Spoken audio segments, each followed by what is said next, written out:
বন্ধুরা, আপনারা কি জানেন যে পাকিস্তানের আর্মি চিফকে প্রেসিডেন্ট এবং প্রধানমন্ত্রীর চেয়েও বেশি নিরাপত্তা দেওয়া হয় কেন? আর আপনারা কি জানেন যে ভারতের প্রধানমন্ত্রী মোদিজি নিজের জীবন বাঁচানোর জন্য নিরাপত্তার নামে তার শত্রুদের কিভাবে বোকা বানায়? এছাড়া আপনারা কি জানেন যে ডোনাল্ড ট্রাম্পের ওপর হামলার পর তার নিরাপত্তা কতটুকু জোরদার করা হয়েছে? তো বন্ধুরা, আজকের এই ভিডিওতে আমি আপনাদের বিশ্বের সবচেয়ে সুরক্ষিত কিছু ব্যক্তিদের সম্পর্কে বলতে যাচ্ছি। তাই আর কথা না বাড়িয়ে চলুন ভিডিওটি শুরু করা যাক। Pakistani army chief. বন্ধুরা, সাধারণত যে কোনো দেশই সবচেয়ে বেশি নিরাপত্তা সেই দেশের প্রেসিডেন্ট বা প্রধানমন্ত্রীকে দেওয়া হয়, কিন্তু পাকিস্তান বিশ্বের এমন একটি ব্যতিক্রমী দেশ যেখানে সবচেয়ে বেশি নিরাপত্তা দেওয়া হয় আর্মি চিফকে। এই কারণ তো আপনারা অনেকেই হয়তো জানেন। যাই হোক, তাদের আর্মি চিফকে সেনাবাহিনীর পাশাপাশি বিভিন্ন এজেন্সির গোপন এজেন্টরাও সুরক্ষা দিয়ে থাকে। যখন তিনি কোথাও যান তখন পাকিস্তানের সেনাবাহিনীর শত শত গাড়ি তার প্রোটোকলের জন্য তার সাথে যায়। এর মধ্যে শুধু সশস্ত্র বাহিনীর গাড়িই নয়, এমন অত্যাধুনিক গাড়িও থাকে যা জ্যামারের কাজ করে। এই গাড়িগুলো শুধু সিগন্যালেই জ্যাম করে না, বরং হুমকি এবং বোমা শনাক্ত করতেও ব্যবহার করা হয়। মূলত তাদের চিফ এই নিরাপত্তা বহরের সাথে একেবারে তেমনই অনুভব করেন যেমনটা নিজের মায়ের কোলে বসে কোথাও গেলে মনে হয়। যাই হোক, এই কঠোর নিরাপত্তার সাথে মাছিও তার কাছে ঘেঁষতে পারবে না বলে অনেকে মনে করেন। Rodrigo Duterte. বন্ধুরা, রদ্রিগো শুধু ফিলিপাইনের প্রেসিডেন্টই নন, বরং বিশ্বের সবচেয়ে শক্তিশালী ও সাহসী নেতাদের মধ্যে একজন। আসলে ফিলিপাইন এমন একটি দেশ যার ভেতরে গ্যাংস্টার ও অপরাধের হার অনেক বেশি। এছাড়া এখানে মাদকের ব্যবসাও খুব সাধারণ ব্যাপার। তাই রোরোর শুধু কঠোর নিরাপত্তার প্রয়োজন হয় না, বরং তিনি এতটাই কঠোর যে 2015 সালে তার তত্ত্বাবধানে 30 লক্ষেরও বেশি মাদক ব্যবসায়ীকে ধরে শাস্তি দিয়েছিলেন। শুধু তাই নয়, $5 মিলিয়ন বেশি মূল্যের বিলাসবহুল গাড়ি যা অপরাধের জন্য ব্যবহার করা হতো, যেগুলো তিনি ধ্বংস করে দিয়েছেন। এটাই কারণ যে লক্ষ লক্ষ অপরাধী ও গ্যাংস্টার তার প্রাণের শত্রু, কিন্তু তার কাছে পৌঁছানো বাচ্চাদের খেলা নয়। এলিট ফোর্সের একটি দল 24 ঘন্টা তার সাথে থাকে, যার কারণে তার আশেপাশে কোনো পাখিও ঘেঁষতে পারে না। এই কারণে আজ পর্যন্ত কেউ তার উপর হামলা করার সাহস পায়নি। Vladimir Putin. বন্ধুরা, ভ্লাদিমির পুতিন রাশিয়ার প্রেসিডেন্ট। রাশিয়া যেমন বিশ্বের অন্যতম শক্তিশালী দেশ, তেমনি এর প্রেসিডেন্টও অসাধারণ। আপনারা বিশ্বাস করবেন না যে ভ্লাদিমির পুতিন যখন থেকে প্রেসিডেন্ট হয়েছেন তখন থেকে তার উপর কয়েক ডজন হত্যার চেষ্টা হয়েছে, কিন্তু তার একটিও সফল হয়নি। এর কারণ হলো পুতিনের উচ্চ পর্যায়ের নিরাপত্তা। আসলে এটি একটি বিশেষ বাহিনী যা 1100 জনেরও বেশি সৈন্য এবং দেহরক্ষী নিয়ে গঠিত। তাদের কাজ হচ্ছে পুতিনকে 24 ঘন্টা সুরক্ষা দেওয়া। এই লোকেরা এতটাই সক্রিয়, স্মার্ট এবং শক্তিশালী যে তাদের অনুমতি ছাড়া ভ্লাদিমির পুতিনকে বাতাসও স্পর্শ করতে পারে না বলে অনেকে মনে করেন। শুধু তাই নয়, ভ্লাদিমির পুতিন নিজেও একজন অবসরপ্রাপ্ত কেজিবি অফিসার। আর যেহেতু তিনি নিজেও একজন গোপন এজেন্টে ছিলেন, তাই তিনি খুব ভালো করেই জানেন কিভাবে বিপদ আঁচ করতে হয়। রাশিয়াতে মাফিয়া তো দূরের কথা, বাইরে দেশের সরকারও তাদের উপর হাত দেওয়াতে সাহস পায় না। নরেন্দ্র মোদী। বন্ধুরা, মোদীজিকে তো আপনারা সবাই চেনেন। তিনি ভারতের প্রধানমন্ত্রী এবং এই মুহূর্তে পুরো দেশের ওপর সাপের মতো বসে আছেন।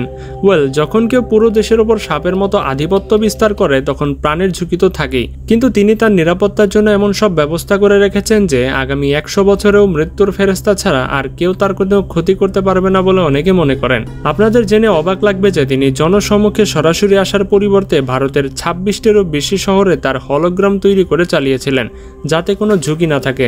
শুধু তাই নয়, তিনি নিজের জীবন এতটাই ভালোবাসেন যে 2014 সালে তার একটি জনসভা ছিল। তিনি তার নিজের কোনো এক কর্মীকে নিজের মুখোশ পরিয়ে বসে রেখেছিলেন এবং সবাই ভেবেছিল তিনি মোদিজি, আর তিনি নিজে ঘরে বসে কোনো ঝুঁকি ছাড়াই পুরো অনুষ্ঠান দেখছিলেন। মোদিজির শত্রুদের বোকা বানানোর কৌশল খুবই সাধারণ।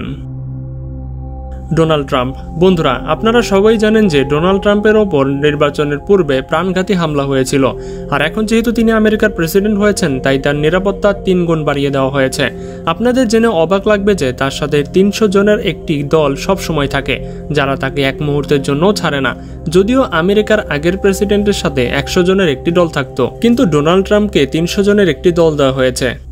এই দল অস্ত্রসজ্জিত থাকে এবং তাদের কাজ হচ্ছে 24 ঘন্টা প্রেসিডেন্টের হেফাজত করা। শুধু তাই নয়, তাদের কাছে বিশেষ গোপন এজেন্টও থাকে যারা সাধারণ পোশাকে প্রত্যেকের ওপর নজর রাখে যাতে কেউ হামলা করতে না পারে। এই বিশেষ এজেন্টদের কাছে অত্যাধুনিক অস্ত্র থাকে এবং তাদের নিরাপত্তা এতটাই কঠোর থাকে যে ট্রাম্পের কাছে কোনো ব্যক্তি ঘেঁষতে দেয় না।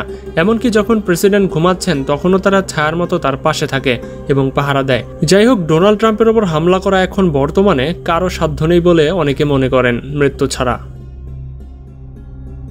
Recep Tayyip Erdogan. বন্ধুরা, এরদোয়ান তুরস্কের প্রেসিডেন্ট। তিনি ইসলামিক বিশ্বের সবচেয়ে সাহসী ও বিপজ্জনক নেতাদের মধ্যে একজন।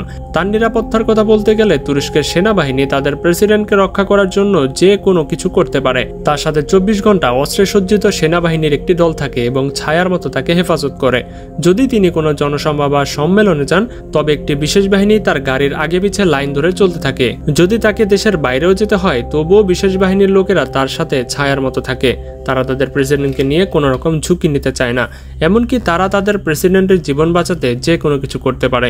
অন্য কোনো দেশের সেনাবাহিনী এবং পুলিশকেও মারতে দ্বিধা করবে না। Xi Jinping.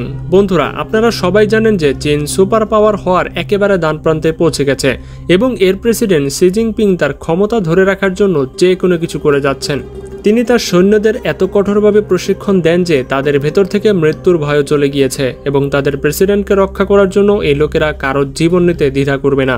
এই লোকেরা এতটাই শক্তিশালী, ক্ষমতাধর ও সাহসী হয় যে প্রেসিডেন্টের কাছে পৌঁছানো তো দূরের কথা, সাধারণত সৈনিকদের দিকে হাত বাড়ানো মৃত্যুর মুখে হাত বাড়ানোর মতো সমান হয়ে দাঁড়ায়। শি জিনপিং এর নিরাপত্তা শুধু তার সাথে 24 ঘন্টায় থাকে না, বরং এই লোকেরা তাদের প্রেসিডেন্টকে রক্ষা করার জন্য এতটাই সচেতন যে তারা বাতাসকেও ফিল্টার করে প্রবেশ করতে হয়।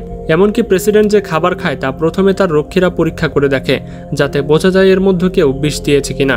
আপনারা বিশ্বাস করবেন না যে চীনে যারা প্রেসিডেন্টের হেফাজত করে তাদের শার্টের কলারের উপর বিশেষ সুই লাগানো থাকে, যাতে তারা একেবারে সতর্ক থাকে। যদি তাদের মাথা ঝুঁকানোর চেষ্টা করে বা অসতর্ক হয়ে যায় তবে সেই সুই তাদের শরীরে বিঁধে যায়। তাই তারা সবসময় সতর্ক থাকে এবং প্রেসিডেন্টকে আজ পর্যন্ত কোনো বিপদ আসতে দেয়নি। কিম জং উন। বন্ধুরা, কিম জং উনকে কে না চেনে? তিনি তো একমাত্র সেই নেতা যাকে শুধু তাদের দেশের লোকেরাই নয় বরং পুরো বিশ্ব ঘৃণা করে। আর এমনকি যদি তিনি কারো হাতে পড়েন তবে লোকেরা সওয়াবের আশায় হয়তো তাকে হত্যাই করে ফেলবে, কেননা এই মোটা চামড়াওয়ালা ব্যক্তি এত সহজে কারো হাতে ধরা দিবে না। তার ব্যক্তিগত নিরাপত্তা এতটাই কঠোর যে তার রক্ষীরা সম্ভবত তার পরিবারের সদস্যদের কাছেও ঘেঁষতে দেবে না।